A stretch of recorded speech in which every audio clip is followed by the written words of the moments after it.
2025 के चुनावी मूड में है बीजेपी। नमस्कार, न्यूज फॉर नेशन देख रहे हैं आप और मैं हूं आपके साथ साक्षी झा। लोकसभा चुनाव खत्म हो गया, लेकिन लोकसभा चुनाव का जो रिजल्ट आया वो बीजेपी के लिए काफी हैरान करने वाली थी। बीजेपी का 400 पार वाला नारा फुस हो गया और बिहार में जिस तरीके से बीजेपी और एनडीए को सीट आई, इससे कहीं ना कहीं बीजेपी अब एक्टिव हो गई है और 2025 में बिहार विधानसभा चुनाव में इस तरह की गलती ना हो, इसके लिए पूरी तैयारियों में जुट गई है। और इसी कड़ी में बिहार में बीजेपी प्रदेश अध्यक्ष दिलीप जायसवाल अपनी तैयारियों में जुट गए हैं और इसी के साथ ही दिलीप जायसवाल अपने मिशन 200 में लग गए हैं। तो क्या है मिशन 200, जिसके बूते बिहार में विधानसभा चुनाव में परचम लहराएगी बीजेपी? आइए हम आपको बताएंगे इस वीडियो में। यूं ही नहीं, बीजेपी के बारे में ये कहा जाता रहा है कि बीजेपी हर दिन चुनावी मूड में रहती है। उसी राह पर चलते हुए बीजेपी के अध्यक्ष सीमांचल के दौरे पर हैं।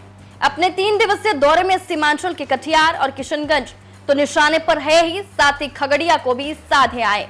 प्रदेश अध्यक्ष के रूप में डॉक्टर दिलीप जायसवाल के सामने सबसे बड़ी चुनौती है आगामी विधानसभा चुनाव 2025 और उसमें भी विशेष तौर पर सीमांचल और ऐसे लोकसभा जहां बीजेपी को एक भी सीट नहीं मिली है। और इसी लिहाज से डॉक्टर संजय जायसवाल अपने 3 दिवसीय दौरे पर चुनावी समीकरण की पड़ताल कर रहे हैं। किशनगंज लोकसभा के अंदर विधानसभा के कुल 6 क्षेत्र आते हैं। इनमें एक भी विधानसभा क्षेत्र इस समय एनडीए के हाथ में नहीं है। राजद के पास 4, कांग्रेस के पास 2 और एआईएमआईएम के पास 1 सीट है। बहादुरगंज से सऊद आलम, ठाकुरगंज से इजहार असफी और कोचाधामन से रुकनदीम अहमद विधायक है। किशनगंज से कांग्रेस के इजरुद्दीन हुसैन और अमोर से एआईएमआईएम के अख्तरुल इमाम विधायक है। कटिहार लोकसभा के अंदर कुल 6 विधानसभा क्षेत्र हैं। इनमें 3 एनडीए और 3 इंडिया गठबंधन के पास है। कटिहार से तारकिशोर प्रसाद, प्राणपुर से निशा सिंह, बरारी से जदयू के विजय सिंह विधायक है। वहीं कांग्रेस के मनोहर सिंह मनिहारी से और शकील अहमद खां कदवा से विधायक है। माले के महबूब आलम बलरामपुर से विधायक है। वहीं खगड़िया लोकसभा के अंदर 6 विधानसभा आते हैं। इनमें 4 इंडिया गठबंधन के पास और 2 एनडीए के पास है। राजद के यूसुफ सलाउद्दीन, हसनपुर से तेज प्रताप यादव और अलौली से राजद के रामवृक्ष सदा ने चुनाव जीता और विधायक बने। वहीं बेलदौर से जदयू के पन्ना पटेल और परवत्ता से जदयू के संजीव कुमार विधायक है।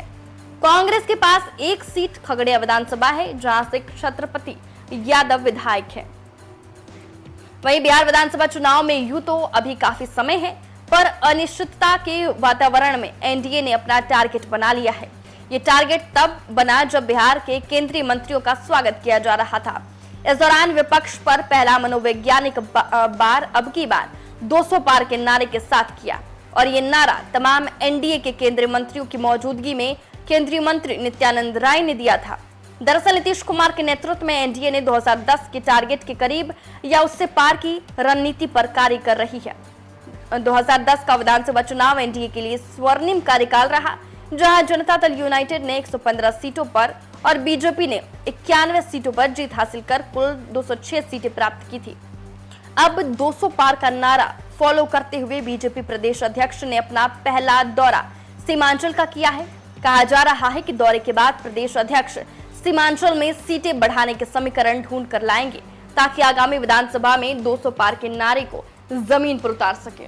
तो देखिए, जिस तरीके से लोकसभा में बीजेपी का 400 पार का नारा था, तो वहीं बिहार विधानसभा चुनाव में अब 200 पार के नारे के साथ अब बिहार में बीजेपी विधानसभा का चुनाव लड़ने जा रही है। और इस 200 पार को जमीनी हकीकत बनाने के लिए बिहार बीजेपी के प्रदेश अध्यक्ष लगातार भ्रमण कर रहे हैं और इसे जमीनी हकीकत बनाने के लिए जो है 200 पार का समीकरण तैयार करने में जुटे हुए हैं।